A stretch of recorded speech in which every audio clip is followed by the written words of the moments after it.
ఆ అరణ్యవాసము చేయుచున్నారని చెప్పి నువ్వు ఆదరించపోవద్దమ్మా, ఆదరించాలా, గౌరవించాలా, నిరాదరణ చేయకూడదు అని చెప్పుతూ నగరస్థో వనస్థో వా శుభో వా యది వా శుభః, నగరస్థో వనస్థో వా శుభో వా యది వా శుభః, యాసాం స్త్రీణాం ప్రియో భర్త తాసాం లోకా మహోదయాః. సీత,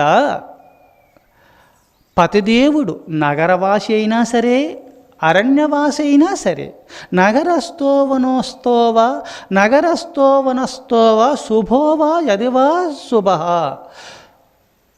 శుభములు కలిగిన వాడు కానీ అశుభములు కలిగినటువంటి వారు కానీ, మంచివారైనా సరే చెడ్డవారైనా సరే, యాసాం స్త్రీనా ప్రియో భర్త తాసాం లోకా మహోదయాః.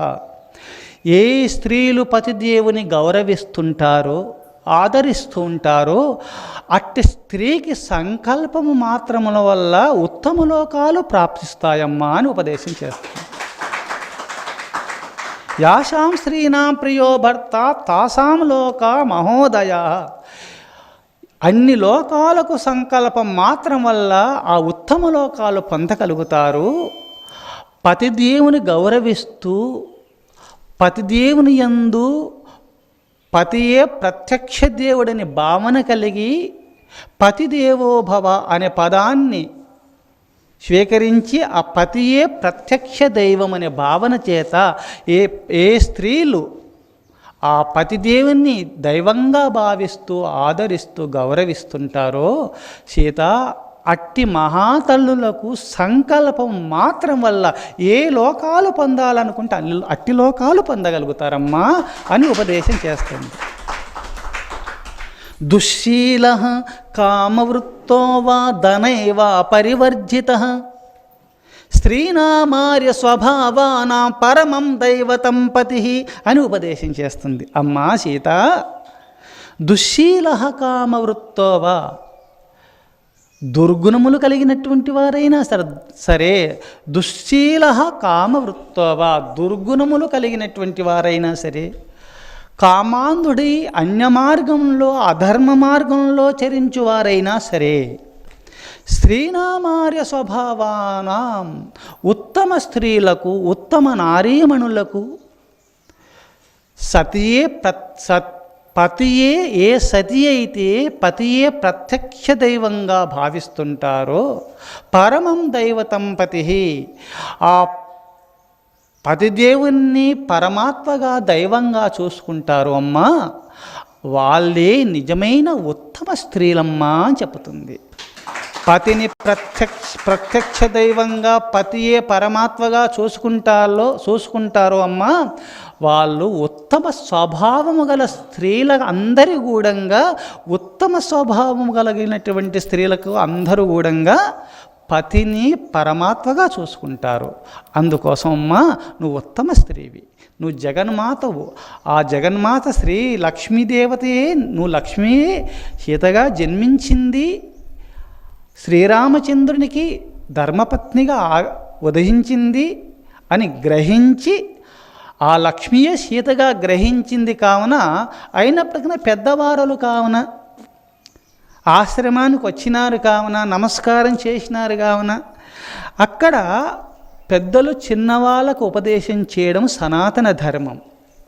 అందుకోసం సీతామాతకు ఇట్టి ఉపదేశం చేస్తుందన్నమాట.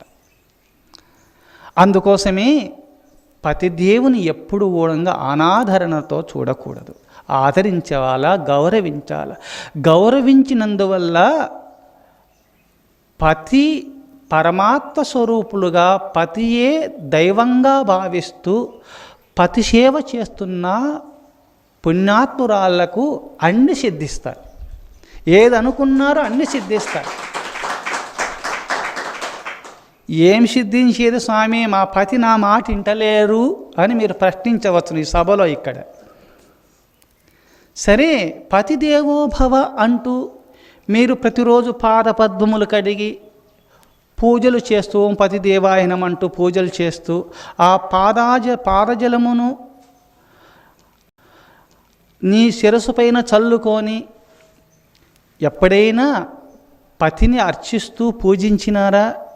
ఎవరైనా చేతులెత్తండి. నేను పతిని పరమాత్మగా చూడాలన్నప్పుడు కొంతమందికి ఏమీ మా పతిదేవుడు తిట్టుతున్నాడు, దూషిస్తున్నాడు అని మీరు అనవచ్చును, మీ హృదయంలో కలగవచ్చును ఈ భావన.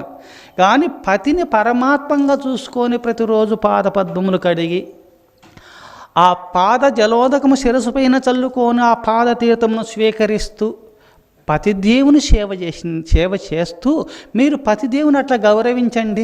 ఇట్టి పుణ్యాత్పురాలు నా సతీమణిగా మారడం ఎన్ని జన్మలో పుణ్యమో అని చెప్పి వాళ్ళు నేరైపోయి మీరు చెప్పినట్టు వింటారు. చిన్న పసిపిల్లలు తల్లి కొంగు పట్టుకొని ఇట్లా సంచరిస్తారు, వాళ్ళు పసిపాపలై సంచరిస్తారు. ఇట్టి వ్రతాన్ని మీరు పూనండి, ఇది సత్యం. ఇట్టి ధర్మాన్ని మీరు పాటిస్తుంటే చాలు, ఎట్టి అజ్ఞానైనా సరే మారి ఇట్టి పుణ్యాత్మురాలను నేను బాధ పెడితే నాకు నరకం వస్తుందని చెప్పి మీ వ్రతమే అనంతమైనటువంటి పుణ్యము, అది అమోఘమై మీ సంకల్పము, మీ పుణ్యమే సంకల్ప రూపంలో మారి నీ పతిదేవుని మార్చుతుంది. అది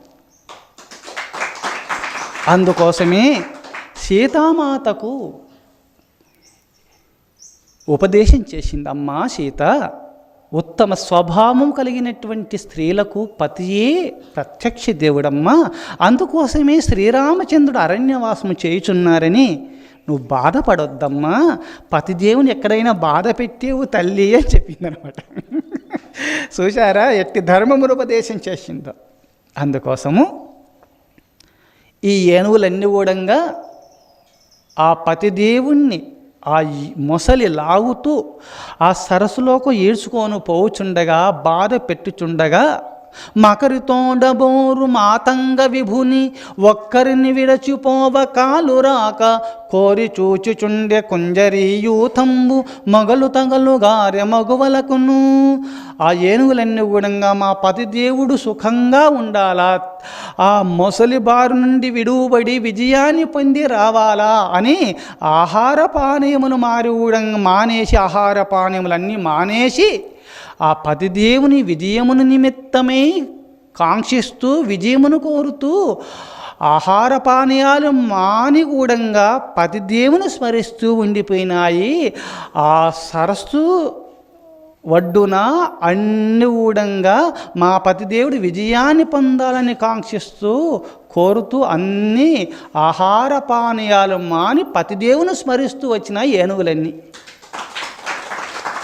ఇక్కడ సతీమణులైనటువంటి స్త్రీలందరూ కూడా పతిభక్తి, ఆ ఏనుగులు అట్లా పతిభక్తి కలిగి ఉన్నాయో మీరు కూడా అట్టి పతిభక్తి కలిగి ఉండండి అని చెప్పి వేదవ్యాస భగవానుల వారు